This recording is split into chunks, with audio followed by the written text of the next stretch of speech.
Welcome to my channel where I'm trying to visit all the beaches on Cape Breton Island. Today I'm taking us to St. Peter's Canal and Battery Park. I'll tell you how to get there, what to expect when you arrive. Midway, I'll share some interesting information I dug up while researching this beach, and I'll end with a segment that I call Channel Talk, where I give status updates, talk about what I'm doing next, respond to comments, or give a shout out, so hang around till the end. Let's zoom in and have a look around.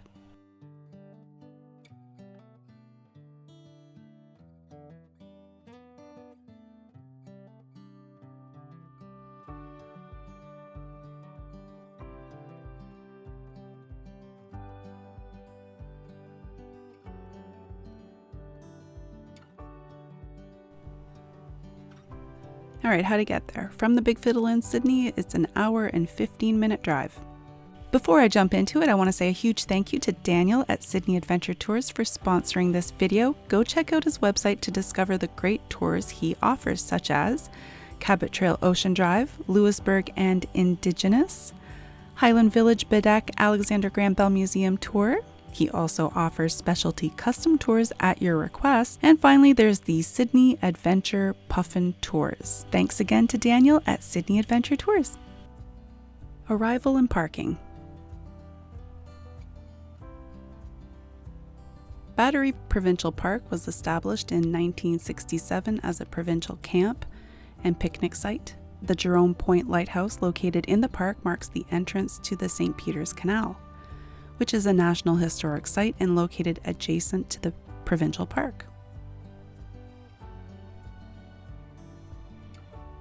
On the left, that rise of land is called Mount Grenville. Talk about that later. Here's a map of the park. The park entrance is here, and the park office and Point Jerome Lighthouse are located here.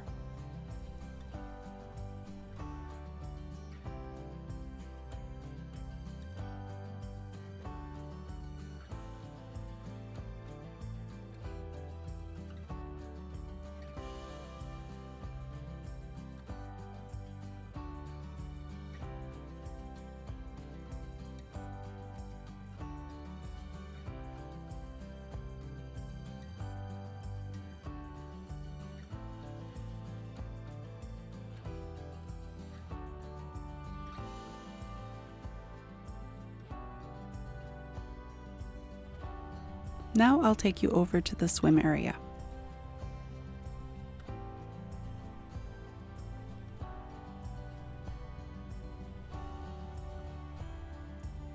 You can change into or out of your swimsuit here.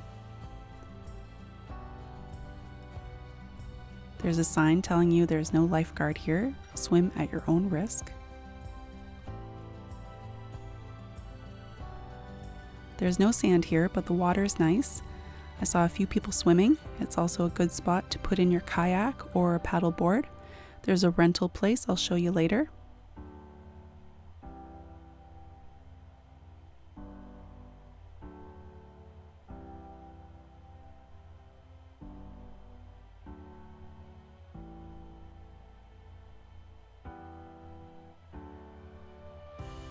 The canal is right next door.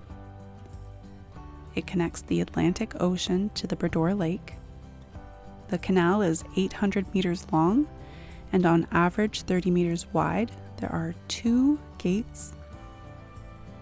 The lock has unique double gates, each with 4 swinging doors that form a diamond shape when closed.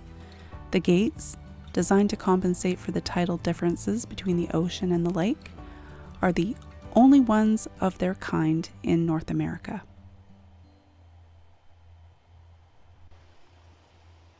Shortly, you'll see the gates opening and a couple boats crossing the canal, and you'll see the swing bridge opening in the distance, so stick around for that.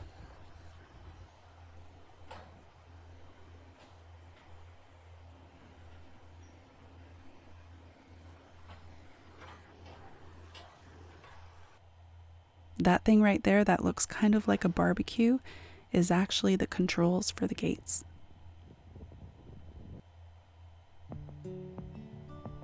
lockmaster's office. The staff here operate the lights, the gates, and the swing bridge further down.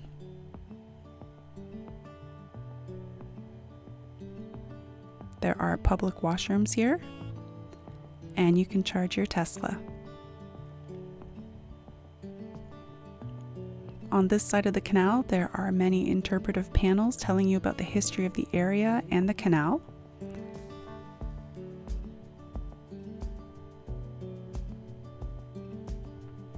A little further down at Canal Landing, there's a canteen and a place to rent kayaks and canoes and things like that.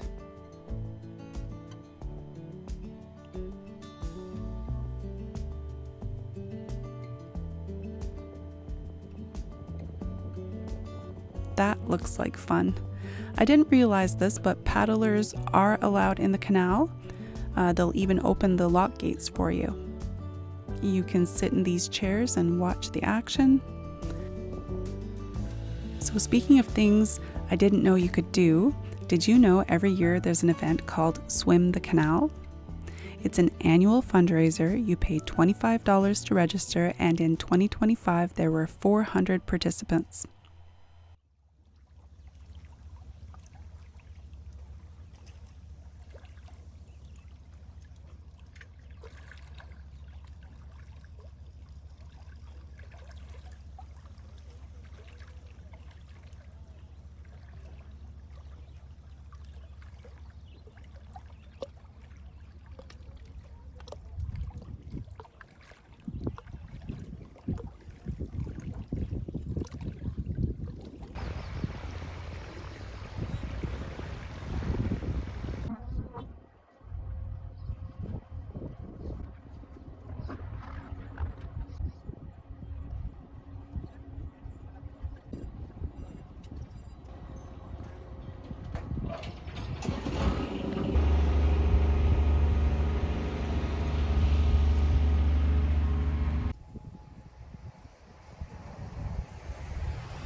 Okay, let's go for a walk and I'll tell you more about the canal. Construction of the St. Peter's Canal began in 1854, and it took 15 years of drilling, blasting, and digging through solid granite. It was completed in 1869. Prior to the canal, it was a Mi'kmaq portage route. There's the new St. Peter's Swing Bridge. It replaced the 80-year-old single-lane bridge. And here's the canal entrance on the Bredor Lake side.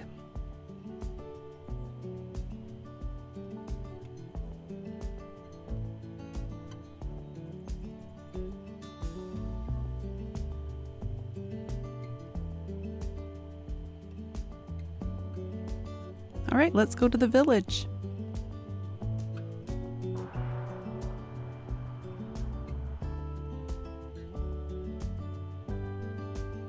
In June 1967, 15 Mi'kmaq paddlers embarked on a historic 1,000-mile, 31-day journey from Batlotek Chapel Island to Montreal in two 19-foot war canoes to mark Canada's centennial celebrations.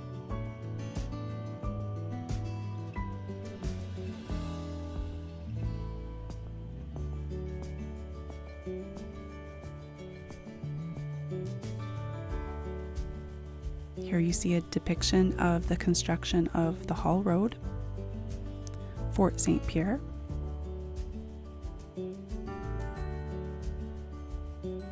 Port Toulouse, canal construction,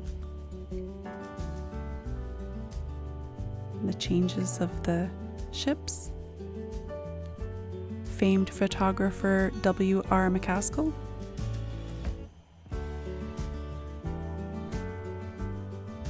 and modern day.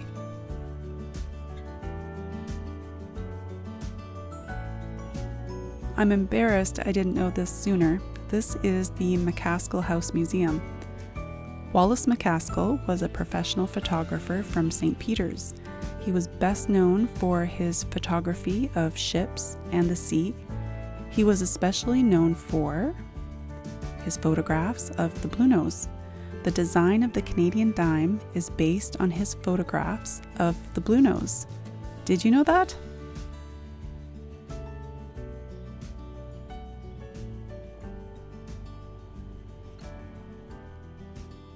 There's also the Nicola Denny Museum. I visited before, but not on that day.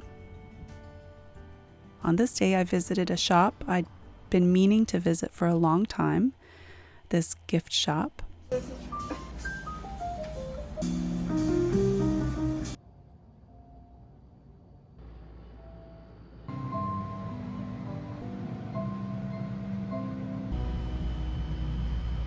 Yeah, I found something for my mother-in-law. My mother-in-law is Christmas crazy.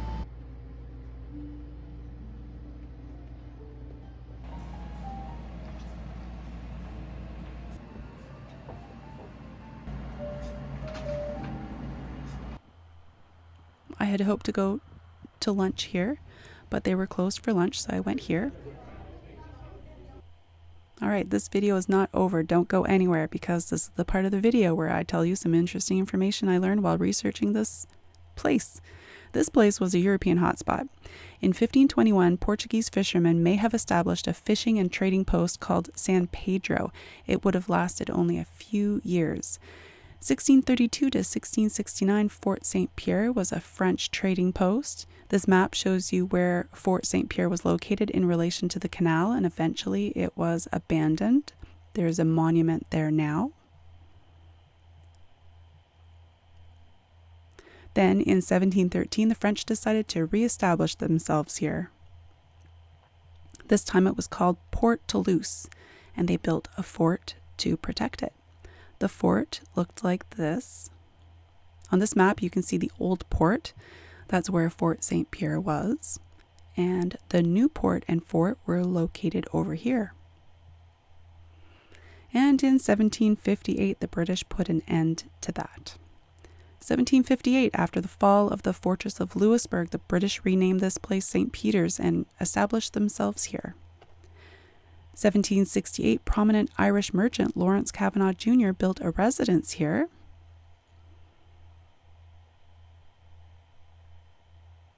There's a monument marking that spot. In 1793, the British built Fort Dorchester on the summit of Mount Grenville, the highest spot in the region. It was abandoned 5 years later. There's a hiking trail that takes you to the site. And that's all I got. All right, channel talk. Subscriber count, we're up to 1,998. We're so close to 2,000.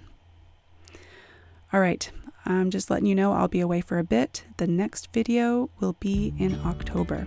Hey, if you enjoyed this video about St. Peters, the best way to support the channel is to subscribe and watch more videos. Watch the videos all the way to the end, hit like, share, leave a comment. All of that sends positive signals to YouTube, and as a result, YouTube pushes my channel to more and more people just like you. If you're brand new here, welcome to the channel. Check out the playlist I've created just for you. Check out the video description for extra information. Go see what people are saying down in the comments. Often there's some neat stories down there and some nice people. Remember, the name of the channel is Cape Breton Beach Life. As always, I want to thank you so much for watching. I want you to have a great day, and I'll see you sometime in October. Bye for now.